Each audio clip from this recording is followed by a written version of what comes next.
AI. Today, AI The latest AI-powered BCI. AI can access. Imagine an AI agent in advanced AI algorithm. You're feeding an AI that could optimize the future of AI. The AI is silently. आज चारों ओर AI की बात हो रही है।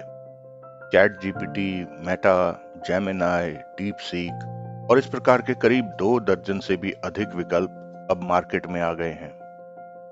क्या आप जानते हैं कि एआई को आप अपने किसी भी काम के लिए ट्रेन कर सकते हैं, फिर चाहे वो आपकी दुकान का हिसाब रखना हो, खाना बनाना हो या फिर झाड़ू पोछा करवाना हो। किंतु इस बारे में बात किसी और वीडियो में करेंगे, क्योंकि एआई का जो विकल्प अभी उपलब्ध है वो बहुत ही इनिशियल स्टेज में है। इसे और अधिक डेवलप होने में जो सबसे बड़ी बाधा है वह है भाषा। वर्ल्ड की किसी भी मुख्य भाषा में एआई एक लिमिटेड दूरी तक ही डेवलप हो सकती है। किंतु क्या हो यदि मैं आपसे कहूं कि 5000 वर्षों से भी अधिक पुरानी एक भाषा सबसे स्मार्ट एआई सिस्टम को बनाने के लिए सर्वश्रेष्ठ विकल्प है।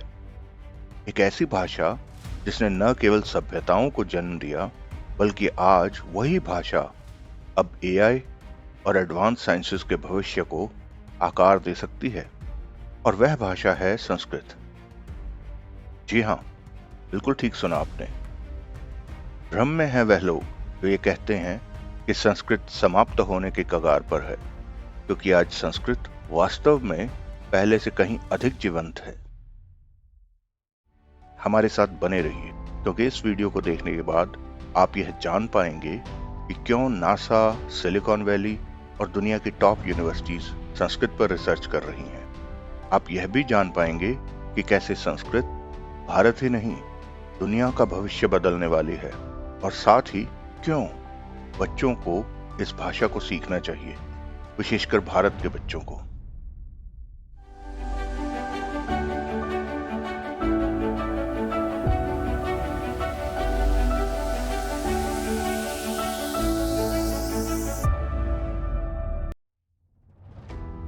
सबसे पहले जल्दी से आपको इतिहास के एक तथ्य से अवगत करवाते हैं। नासा के वैज्ञानिक रिक ब्रिग्स द्वारा लिखा गया यह वो रिसर्च पेपर है जिसने पूरी दुनिया को हिलाकर रख दिया था। इसमें उन्होंने बताया कि सबसे स्मार्ट एआई को विकसित करने के लिए संस्कृत नामक प्राचीन भारतीय भाषा सबसे उपयुक्त है। किंतु क्यों और कैसे? तो आइए सबसे पहले यह समझें कि एआई के लिए किसी भी भाषा को क्या सबसे उपयुक्त बनाता है। सोचिए, आप एक मशीन को मनुष्य की भांति सोचना, समझना और बोलना सिखा रहे हैं, तो इसके लिए आपके द्वारा चुनी गई भाषा को अत्यंत स्पष्ट, स्ट्रक्चर्ड और लॉजिकल होना चाहिए।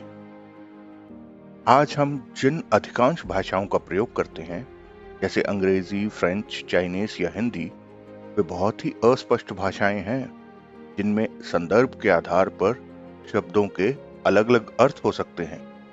उदाहरणतया, आप अपने घर की विंडोज में से बाहर का दृश्य देखते हुए किसी निर्धारित विंडो के दौरान अपने कंप्यूटर पर विंडो इंस्टॉल कर सकते हैं। किंतु संस्कृत सबसे अलग है। शब्दों के रूप में यह एक मैथमेटिकल फॉर्मूले की तरह है। संस्कृत रूल बेस्ड है, जिसमें प्रत्येक शब्द, प्रत्येक वाक्य एक सटीक स्ट्रक्चर फॉलो करता है। भ्रम की कोई गुंजाइश नहीं है, और एआई को ठीक यही चाहिए, क्योंकि उसे रूल्स और लॉजिक बहुत पसंद है। विश्व में संस्कृत ही एकमात्र ऐसी भाषा है जिसमें कोई अस्पष्टता, कोई एम्बिग्विटी नहीं है। संस्कृत में प्रत्येक शब्द का एक और केवल एक ही अर्थ होता है, और संस्कृत के पास एक विशाल शब्दावली है जिसमें एक अनुमान के अनुसार 103 अरब से भी अधिक शब्द हैं, जो इसे दुनिया की सबसे समृद्ध भाषा बनाते हैं। आर्टिफिशियल इंटेलिजेंस और नॉलेज रिप्रेजेंटेशन की आवश्यकताओं को केवल संस्कृत के कॉम्प्लेक्स सिंटेक्स रूल्स द्वारा ही पूरा किया जा सकता है। सोचिए, अस्पष्टता और जटिलता से भरी दुनिया में संस्कृत जैसी सटीकता और स्पष्टता किसी और भाषा के पास नहीं है। रिक ब्रिग्स के अनुसार संस्कृत ग्रामर का स्ट्रक्चर मैथमेटिकली इतना परफेक्ट है कि इसे सीधे मशीन लर्निंग के लिए प्रयोग में लाया जा सकता है। कड़े ग्रामेटिकल स्ट्रक्चर और सर्जिकल प्रिसीशन के साथ विचारों को प्रस्तुत करने की क्षमता के कारण संस्कृत अद्वितीय है। 5000 वर्षों से भी अधिक पुरानी भाषा के लिए यह एक आश्चर्यजनक उपलब्धि है। और संस्कृत से प्रभावित होने वाले संस्थानों में नासा अकेला नहीं है। पश्चिम की टॉप यूनिवर्सिटीज जैसे ऑक्सफोर्ड, हार्वर्ड और यहां तक कि MIT में भी संस्कृत कोर्सेज हैं जो न केवल प्राचीन ग्रंथों का अध्ययन कर रहे हैं, अपितु साथ ही मॉडर्न साइंस, फिलॉसफी और कॉग्निटिव डेवलपमेंट में भाषा की क्षमता के बारे में रिसर्च कर रहे हैं। दुनिया की टेक कम्युनिटी, साइंटिस्ट्स और रिसर्चर्स में आशा की एक नई लहर है, क्योंकि वे मानते हैं कि संस्कृत AI से लेकर न्यूरोसाइंस तक हर क्षेत्र के भविष्य को आकार दे सकती है। अब इसमें कोई आश्चर्य नहीं है कि वैज्ञानिक एकमत हैं कि AI को ट्रेन करने के लिए संस्कृत सबसे अच्छी भाषा है। भारत और दुनिया भर में रिसर्चर्स AI को ट्रेन करने के लिए संस्कृत के साथ एक्सपेरिमेंट्स कर रहे हैं, फिर चाहे वो चैटबॉट्स हों या वॉइस असिस्टेंट्स। संस्कृत के लॉजिकल स्ट्रक्चर्स गेम चेंजर सिद्ध हो रहे हैं। निकट भविष्य में ऐसे रोबोट्स बन सकते हैं जो न केवल संस्कृत बोलते होंगे बल्कि उनके गूढ़ अर्थ समझते भी होंगे। सोचिए, टेक्नोलॉजी के क्षेत्र में यह कितना क्रांतिकारी कदम होगा, जो केवल भारत ही नहीं पूरी दुनिया का भविष्य बदल सकता है। किंतु संस्कृत की पहुंच यहीं तक सीमित नहीं है।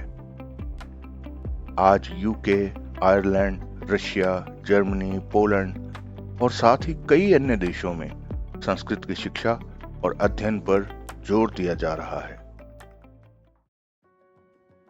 डॉक्टर जेम्स हर्ट्जल द्वारा 2017 में प्रकाशित रिसर्च से पता चला कि संस्कृत सीखने से आपके मस्तिष्क में एक नई ऊर्जा आती है।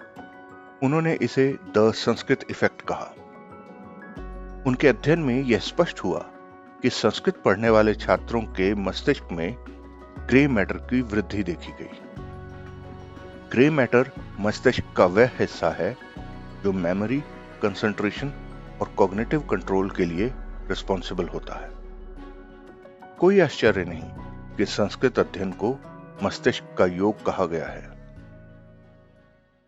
डॉक्टर डेविड फ्रॉली की रिसर्च के अनुसार संस्कृत मंत्रों से उत्पन्न रेजोनेंट फ्रीक्वेंसीज नर्वस सिस्टम तक शांति पहुंचाती हैं, फोकस में सुधार करती हैं और यहां तक कि मंत्र पाठ करने वाले व्यक्ति को ध्यान की स्थिति तक पहुंचा सकती हैं। यही कारण है कि दुनिया भर में माइंडफुलनेस और मेडिटेशन की कक्षाओं में अक्सर संस्कृत मंत्रों का पाठ करने को कहा जाता है। तो इससे निष्कर्ष क्या निकला?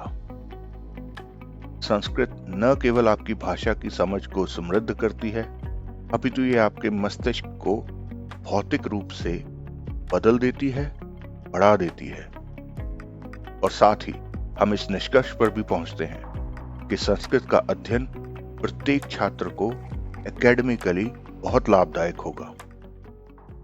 और अब यहाँ भारतीय छात्रों के लिए स्थिति और भी अधिक आकर्षक हो जाती है।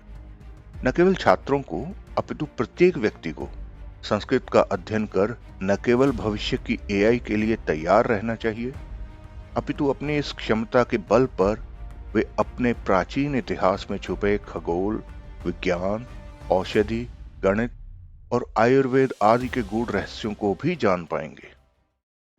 इससे पहले कि हम वीडियो समाप्त करें, हमें संस्कृत में निहित आध्यात्मिक और दार्शनिक गहराई को नहीं भूलना चाहिए। फिर चाहे वह भगवद गीता हो, उपनिषदों की आध्यात्मिक अंतर्दृष्टि हो या ऋग्वेद के पवित्र मंत्र हो, संस्कृत प्राचीन ज्ञान का खजाना है जो विचारकों, वैज्ञानिकों और साधकों को समान रूप से प्रेरित करती है। हाँ, संस्कृत की उत्पत्ति की खोज करने जाएंगे तो हो सकता है आपको भी लगे कि संस्कृत थोड़ी रहस्यमयी भाषा है। अन्य प्राचीन भाषाओं के विपरीत इसकी उत्पत्ति पूरी तरह से स्पष्ट नहीं है। मुख्य धारा के इतिहासकारों का मानना है कि संस्कृत का उद्भव लगभग 1500 ईसा पूर्व उत्तरी भारत में हुआ था, किंतु वहीं भारतीय इतिहास और दर्शन शास्त्र के ग्रंथों से लगता है कि किसी भी स्थिति में संस्कृत 5 से 6000 वर्ष पुरानी भाषा तो अवश्य ही है।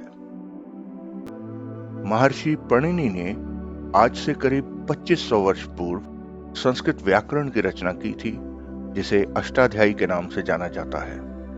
हमारे धर्म ग्रंथों के अनुसार संस्कृत की उत्पत्ति को लेकर 3 कहानियां प्रचलित हैं। यदि आप उन्हें सुनना चाहते हैं तो लिंक डिस्क्रिप्शन बॉक्स में है। और जाते जाते एक ऐतिहासिक तथ्य, संस्कृत भाषा के मुख्य रूप से 2 प्रकार थे, वैदिक संस्कृत और शास्त्रीय संस्कृत। वैदिक संस्कृत अर्थात वह संस्कृत जिसमें वेदों की रचना हुई, और शास्त्रीय संस्कृत अर्थात वह संस्कृत जिसमें उत्तर वैदिक साहित्य की रचना हुई। आज हमारे सामने जो है वह शास्त्रीय संस्कृत है। वैदिक संस्कृत को लुप्त हुए हजारों वर्ष बीत चुके हैं।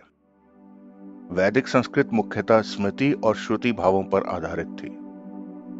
तो आप क्या सोचते हैं, क्या सचमुच संस्कृत भविष्य की भाषा है? अपने कमेंट्स के माध्यम से हमें अवश्य बताइएगा। हमारे चैनल को देखते रहिए ताकि आप भारत और भारतीय ज्ञान और विज्ञान की कसौटी पर परखे तथ्यों से परिचित होते रहें। वीडियो देखने के लिए आपका बहुत बहुत धन्यवाद। और स्मरण रहे, संस्कृत केवल एक प्राचीन अवशेष नहीं है, यह एक जीवंत शक्ति है जो मानवता के भविष्य को आकार देने वाली है। संस्कृत का अध्ययन अवश्य करें, यह आपका सांस्कृतिक उत्तरदायित्व भी है।